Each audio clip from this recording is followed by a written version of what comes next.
Hey friends, it's your boy BigTCGFan coming at you with another video, and today we're going to be doing a deck list video.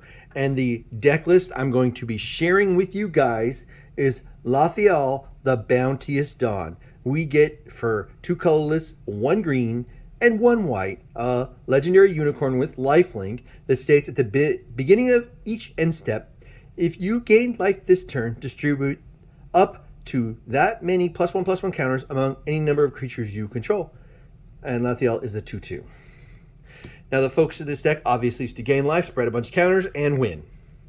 So that's what we're going to try to do. So I'll just show you what we got going on here.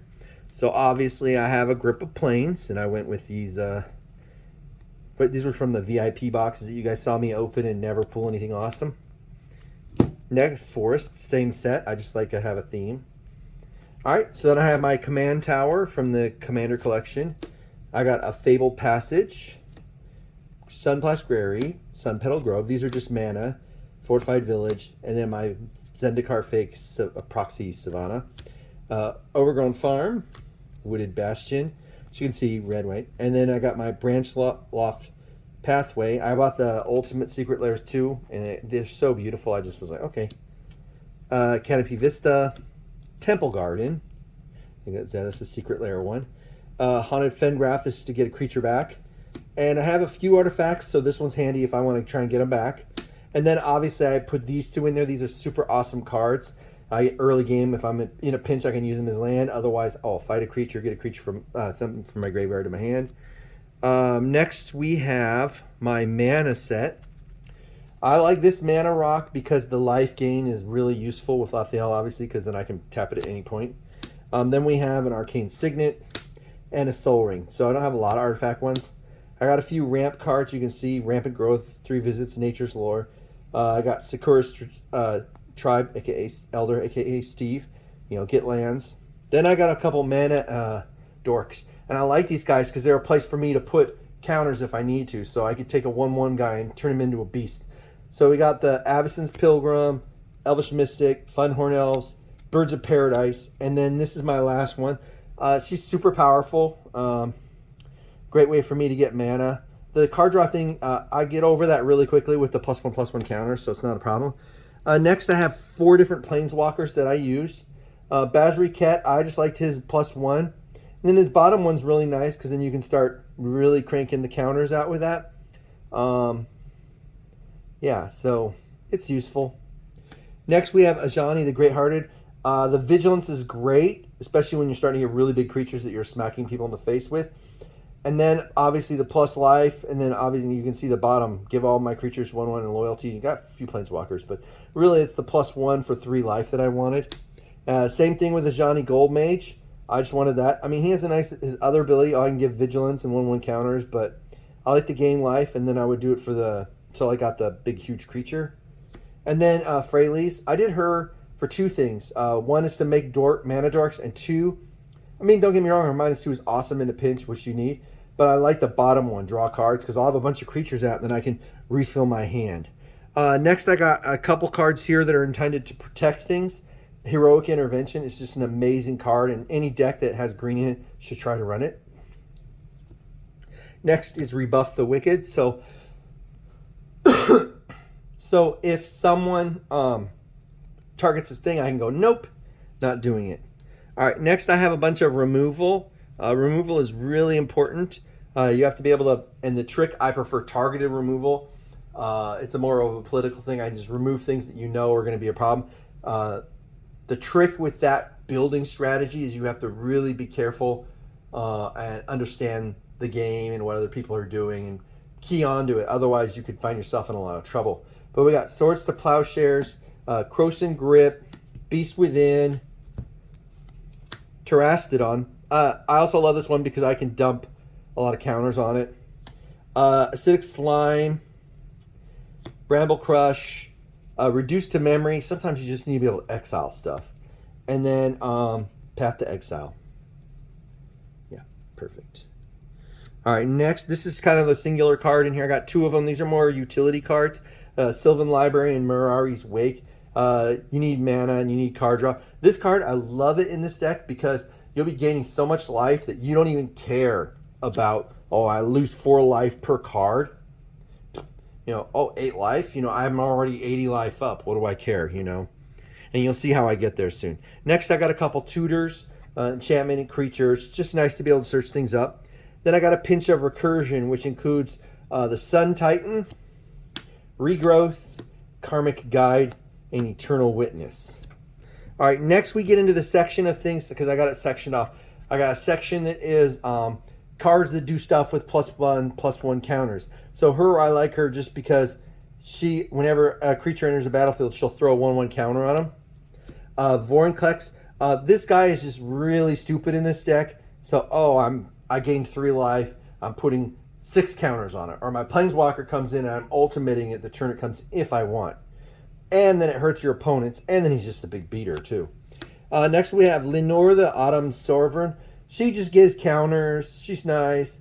Then if I control 3 or more creatures with different powers, draw a card. And that's the main reason I put her in there, is to get me that card draw. These 2 colors are probably the worst 2 card draw colors. So it's good to have that function in there sprinkled throughout. Okay, the Ozolith. This is just a way if someone blasts one of my creatures, I can move the counters around and save them. It's a handy little card. Triskelion. This one, mid to late game, when you put this down and you start gaining a lot of life, this guy is going to start executing people. So it's pretty sweet. Cathar's Crusade, another counter, a manipulator, and this, creature comes in and get a counter. Creature comes in and get a counter. And you can see there are a lot of creatures in here, so it's going to have a doubling season. I mean, really? I put something down. I gain life. I get 5 counters. I double it 10. Chalet, Voice of Plenty. She's in here. Her to give all the creatures 1/1 counters is nice. But for me, I just have her in here to give hexproof to stuff. I need to have ways to protect my stuff, and that's largely what she's there for. And 3/4 flyer that I can drop counters on to beat people in the face. And then if I got mana laying around, like, at the end of your turn, I'll give all my guys 1/1 counters. Spike Weaver. This card is amazing. It's easily the best of the spikes. I'll put a lot of counters on this, and I can just fog out all of my opponents every turn, and they're not able to swing if I don't want them to. Next we have Kubris. He's a little bit more of a one of the same thing as the Spike Weaver. Like, I would obviously take the Spike Weaver over him, but, you know, it's just nice to have. Okay, Well of Lost Dreams. This is another way for me to draw cards, because I can draw 5 life. I can gain 5 life. I can pay 5 mana, draw 5 cards. So, awesome. Alamrat's Archive. It's an amazing card. So doubling the life I gain, and then if I do have one of my various card draws things, I'm doubling the cards. Abiding Grace. This one's just another way for me to pick. It does 2 things. I gain 1 life, not a lot, but every life counts. And then on top of it, I can 1 mana cost creatures, which is mostly just my mana dorks. Then I got Tessara, the Moon Dancer. She's in there to take advantage of the life. These are the life gain cards. The cards taking advantage of the fact that I'm gaining life. And her ability is that I'm focusing on is the Scry 1. So I gain life, I scry a card, and then I can just keep scrying cards. And when you're going, I gain 1 life, I scry a card. You can really scry down and start getting cards that you need mid to late game. Okay, this one right here, she's just here. She's one of my life gain cards, or this enchantment. The ability to just make 4/4 flyers. So, it's very handy. And I have several cards that say when creature comes in, you gain a life. So, then we got Rock's Faithmender. I think this card was almost mandatory in any life gaining deck, because I'm doubling the life I gain. So, next we have Hylia the Suncrowned. So this guy's really nice because I can give my creatures lifelink.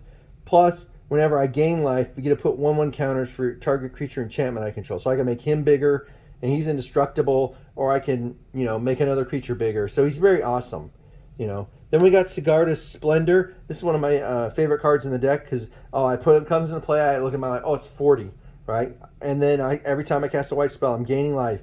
And then what I do with my life, during my upkeep, if my life is bigger than it was, I get to draw a card. So this is my card draw life gain combo into 1 enchantment. So it's an amazing card. Essence Warden, just another way to gain life. This is the only of the Soul Sisters. This is the only one I put in here. Bow of Nylea, this is another one of those cards. It just does so many different little things. The fact that, I can get 3 life, or I can cycle cards, or I can do damage, or put counters on things. It's just such an amazing card. I would highly recommend putting in a lot of different decks with green. Scavenging Ooze. This is doing 3 things at once. Number 1, I'm exiling a card from opponent's graveyard. If it was a creature, I get to put 1/1 counter and gain a life. So I can use it to gain life. And that's one of the main reasons there. That exiling, because you can attack your opponent's graveyard, especially if they're a reanimator deck. All right, this one right here, she's doing a couple different things. She's an amazing card. This is Sivala.